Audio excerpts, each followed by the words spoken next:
Hello दोस्तों, good morning. तो कैसे हैं आप लोग। मैं आशा करता हूं कि इस कोरोना काल में आप सभी लोग स्वस्थ होंगे। तो समय ना व्यर्थ करते हुए चलते हैं फर्स्ट क्वेश्चन से स्टार्ट करते हैं। मैं आज आपके लिए लाया हूं 40 क्वेश्चन जो कि हिस्ट्री के मोस्ट इंपॉर्टेंट क्वेश्चंस हैं। तो फर्स्ट क्वेश्चन से स्टार्ट करते हैं। मोहनजोदाड़ो के टीले की खोजने का श्रेय किसे है।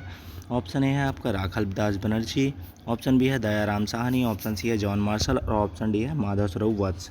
तो इसका जो सही उत्तर होगा वो होगा आपका option number A, Rakhaldas Banerjee ने सन 1922 में जो है मोहनजोदाड़ो की खोज की थी। चलते हैं अगले प्रश्न की तरफ। अगला प्रश्न है आपका, हड़प्पा सभ्यता में विशाल स्नानागार का साक्ष्य प्राप्त कहाँ से हुआ था। तो आप देख लीजिए, अगर आप लोगों को पता है तो प्लीज़ आप कमेंट बॉक्स में बताइएगा। मैं आपको उत्तर बताता हूँ। इसका जो सही जवाब होगा वो होगा आपका ऑप्शन नंबर बी, मोहनजोदाड़ो। चलते हैं अगले प्रश्न की तरफ। अगला प्रश्न देख लेते हैं। अगला प्रश्न है आपका, निम्न में से कौन सा युग्म सुमेलित नहीं है। तो अगर आप लोगों को पता है तो आप लोग मुझे कमेंट बॉक्स में बता सकते हैं। मैं बता देता हूँ आपको, ऑप्शन नंबर डी, लोथल जो है सतलज से सुमेलित नहीं है। चलते हैं अगले प्रश्न की तरफ। अगला प्रश्न है आपका, सिंधु घाटी सभ्यता में गोदीवाड़ा का साक्ष्य कहाँ से प्राप्त हुआ। तो गोदीवाड़ा का साक्ष्य जो प्राप्त हुआ था वो हुआ था आपका लोथल से। कहाँ से हुआ था, लोथल से। गाइस, अगर आप लोगों को मेरे जितने भी क्वेश्चन हैं इनके जवाब पता है तो आप मुझे कमेंट बॉक्स में बताते जाइएगा, और आप लास्ट मुझे कमेंट में ज़रूर बताइएगा कि आपके कितने क्वेश्चन सही हुए हैं। चलते हैं अगले प्रश्न की तरफ। अगला प्रश्न है आपका, निम्न में से किस धातु का प्रयोग हड़प्पा के लोग नहीं करते थे। इसका जो सही जवाब होगा वो होगा आपका ऑप्शन नंबर डी, लोहा का प्रयोग हड़प्पा की सभ्यता के लोग नहीं करते थे। चलते हैं अगले प्रश्न की तरफ। अगला प्रश्न देख लेते हैं आपका, किस हड़प्पा सभ्यता स्थल से कांस्य नर्तकी की मूर्ति प्राप्त हुई थी। तो आप देख लीजिए, अगर आप लोगों को पता है तो आप मुझे कमेंट बॉक्स में बता सकते हैं। इसका जो सही जवाब होगा वो होगा आपका मोहनजोदाड़ो। चलते हैं अगले प्रश्न की तरफ। अगला प्रश्न है आपका, आर्य भारत में सबसे पहले कहाँ बसे थे। तो जो आर्य थे वो भारत में सबसे पहले कहाँ बसे थे, आप देख लीजिए। इसका जो सही जवाब होगा वो होगा आपका ऑप्शन नंबर ए, सप्त सिंधु प्रदेश में बसे थे आर्य। मैं इसलिए आपको थोड़ा सा 5 सेकंड का गैप दे रहा हूँ ताकि आप लोगों को अगर पता है तो आप लोग खुद बता सकते हैं मुझे। चलते हैं अगले प्रश्न की तरफ। ऋग्वैदिक काल का सर्वाधिक महत्वपूर्ण देवता कौन सा था। तो वो है आपका ऑप्शन नंबर सी, इंद्र था। कौन सा था, इंद्र था। चलते हैं अगले प्रश्न की तरफ। अगला प्रश्न है आपका, ऋग्वेद में उल्लेखित नदियों में सर्वाधिक पवित्र नदी कौन सी थी। तो ऋग्वेद में जो उल्लेखित नदी थी वो थी आपकी सरस्वती, और इसे ही सबसे ज़्यादा पवित्र माना गया है। तो चलते हैं अगले प्रश्न की तरफ। अगला प्रश्न है आपका, ऋग्वेदिक में आर्य किसकी पूजा करते थे। तो ऋग्वेदिक में आर्य किसकी पूजा करते थे, तो वो करते थे ये प्राकृतिक की। किसकी पूजा करते थे, ऑप्शन नंबर डी आपका बिल्कुल सही है, प्राकृतिक की पूजा करते थे, नेचर की पूजा करते थे ये। चलते हैं अगले प्रश्न की तरफ। अब नेचर में आपका सब कुछ आ जाता था, जैसे धरती हो गया, पेड़ हो गया, वृक्ष हो गया, गाय हो गई, माता हो गई, वो सारी चीज़ें की पूजा करते थे।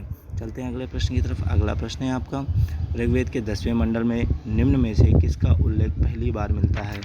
तो आइए इसका जवाब देख लेते हैं। अगर आप लोगों को पता है आप लोग मेरे कमेंट बॉक्स में बता सकते हैं। तो इसका जो सही जवाब होगा वो होगा आपका शूद्र।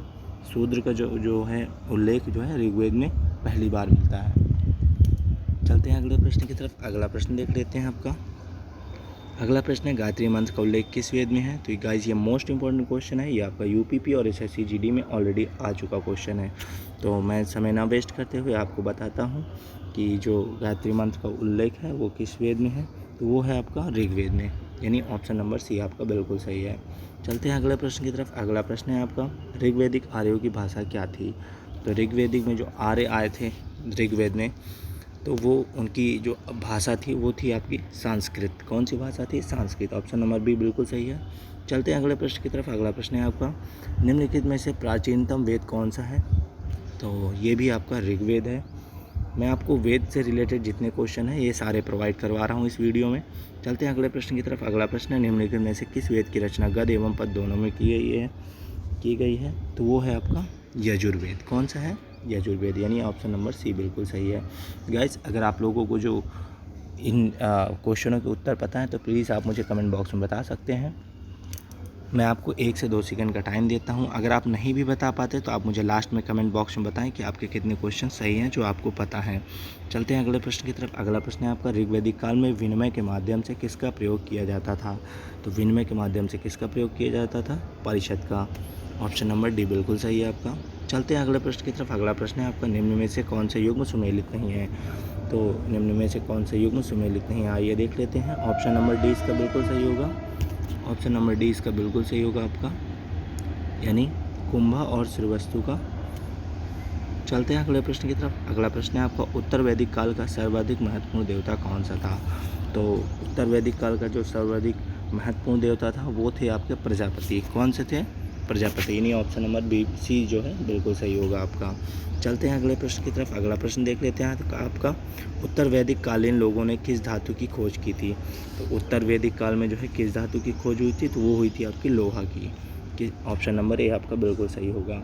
चलते हैं अगले प्रश्न की तरफ। अगला प्रश्न है आपका, भारत का आदर्श राष्ट्रीय वाक्य सत्यमेव जयते कहाँ से लिया गया था। तो ये आप सभी को पता होगा, क्योंकि ये क्वेश्चन आपका मोस्ट इंपॉर्टेंट है और ये क्वेश्चन भी आपका यूपीपी यानी उत्तर प्रदेश पुलिस भर्ती में आ चुका है। इसका जो सही जवाब होगा वो होगा आपका ऑप्शन नंबर बी, मुंडूक उपनिषद से। चलते हैं अगले प्रश्न की तरफ। जैन धर्म का वास्तविक संस्थापक किसे माना जाता है। तो जैन धर्म का जो वास्तविक संस्थापक माना जाता है, अगर आप लोगों को पता है तो आप लोग कमेंट बॉक्स में बताइएगा, मैं बता देता हूँ आपको। ऑप्शन नंबर सी बिल्कुल सही है, यानी महावीर को जो है जैन धर्म का वास्तविक संस्थापक माना गया था। जैन धर्म के 24वें तथा अंतिम तीर्थकर कौन थे। ये क्वेश्चन भी आपका बहुत इंपॉर्टेंट है, वेरी मोस्ट इंपॉर्टेंट क्वेश्चन है। तो जैन धर्म के जो 24वें तीर्थकर थे वो थे आपके, मैं आपको बता देता हूँ, आप ऑप्शन देख लीजिए अगर आप लोगों को नहीं पता तो। मैं आपको सही ऑप्शन बताने वाला हूँ। तो जो इसका सही उत्तर होगा वो होगा आपका पार्श्वनाथ। पार्श्वनाथ जो है 24वें तीर्थकर थे। चलते हैं अगले प्रश्न की तरफ। पार्श्वनाथ द्वारा प्रतिपादित 4 महाव्रतों में से महावीर स्वामी ने कौन सा 5वां महाव्रत जोड़ा था।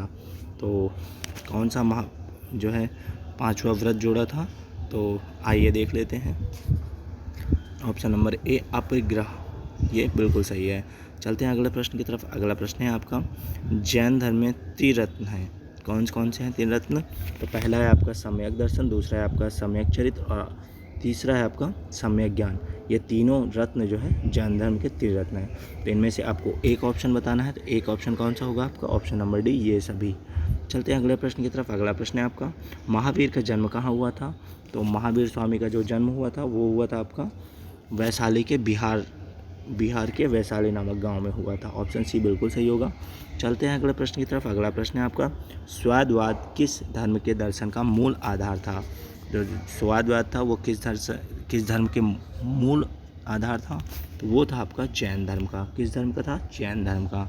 चलते हैं अगला क्वेश्चन की तरफ। अगला क्वेश्चन है आपका, प्रथम जैन संगति कहाँ आयोजित की गई थी। तो प्रथम जो जैन संगति थी वो कहाँ आयोजित की गई थी। अगर आप लोगों को पता है तो आप लोग मेरे कमेंट बॉक्स में बता दीजिए, अदरवाइज़ मैं आपको बता देता हूँ। ऑप्शन नंबर बी बिल्कुल सही है, पाटलिपुत्र में प्रथम जैन धर्म की संगति का आयोजन हुआ था। महावीर ने किस भाषा में उपदेश दिए थे। तो महावीर स्वामी जो हैं उन्होंने किस भाषा में उपदेश दिए थे, उन्होंने प्राकृतिक भाषा में दिए थे। तो गाइज आप लोग समझते होंगे कि संस्कृत, द्राविड़, हिंदी जो है ये भाषाएँ होती हैं। तो प्राकृतिक कौन सी होती है, प्राकृतिक मतलब होता है कि वो भाषा जो वो लोग समझ सकते हैं। चलते हैं अगले प्रश्न की तरफ। अगला प्रश्न है आपका, महात्मा बुद्ध का जन्म कहाँ हुआ था। तो ये गाइस आपका मोस्ट इंपॉर्टेंट क्वेश्चन है, इसमें स्टार लगा लीजिएगा। ये क्वेश्चन के बारे में बता भी चुका हूँ कि लुम्बिनी नामक गांव में इनका जन्म हुआ था। कब हुआ था, 563 में। और महात्मा बुद्ध को ही लाइट ऑफ एशिया कहा जाता है और इनका जो पहला उपदेश था वो सारनाथ में था। तो चलते हैं अगले प्रश्न की तरफ। अगला प्रश्न देख लेते हैं आपका, महात्मा बुद्ध के ग्रह त्याग को बौद्ध ग्रंथों ने क्या कहा है। तो जो इन्होंने ग्रह त्याग किया था तो उसको जो है बौद्ध ग्रंथों ने क्या कहा है, उसको कहा है महाविनिष्क्रमण, यानी ऑप्शन नंबर सी बिल्कुल सही होगा आपका।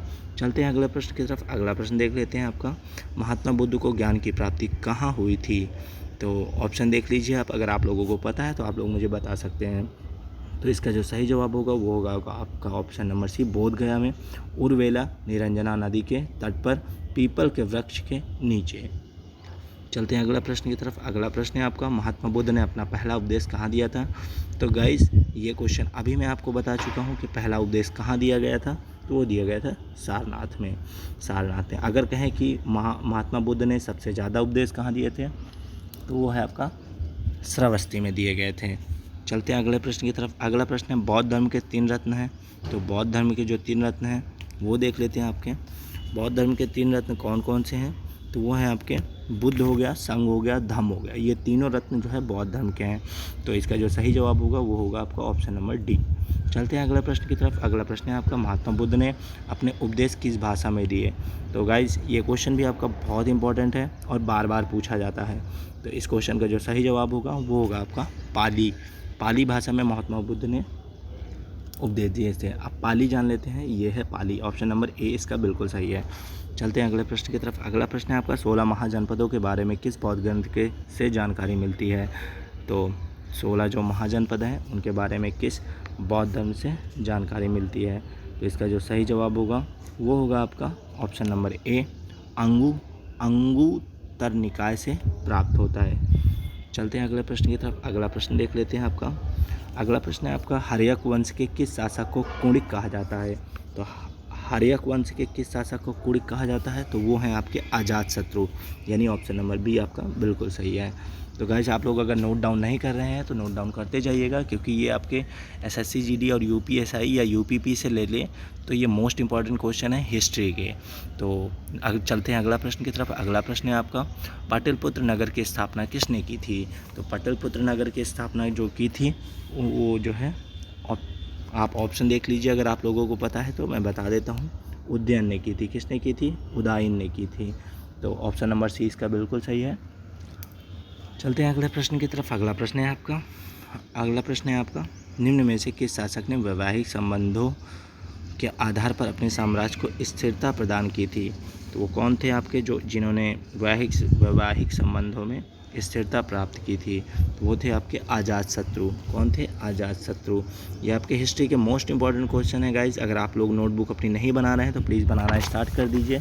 अगर आप लोग उत्तर प्रदेश पुलिस भर्ती या दरोगा भर्ती या फिर आप कह दूँ एसएससी जीडी की भर्तियाँ देख रहे हैं तो चलते हैं अगले प्रश्न की तरफ। अगला प्रश्न है, अवंती को मगध साम्राज्य में मिलाने का श्रेय किस शासक को जाता है? तो इसका जो सही जवाब होगा वो होगा आपका, आप लोग देख लीजिए, अगर आप लोगों को पता है तो बताइएगा मुझे। ऑप्शन नंबर सी, शिशुनाग बिल्कुल सही है। चलते हैं अगले प्रश्न की तरफ। अगला प्रश्न है आपका, कालाशोक की राजधानी थी, यानी कालाशोक की राजधानी कहाँ थी? तो अगर आप लोगों को पता है आप मेरे कमेंट बॉक्स में बता सकते हैं। इसका जो सही उत्तर है वो है वैशाली। कालाशोक की राजधानी कहाँ थी? वो थी वैशाली में। चलते हैं अगले प्रश्न की तरफ। अगला प्रश्न देख लेते हैं। हाँ, ये आपके 40 क्वेश्चन पूरे हो गए।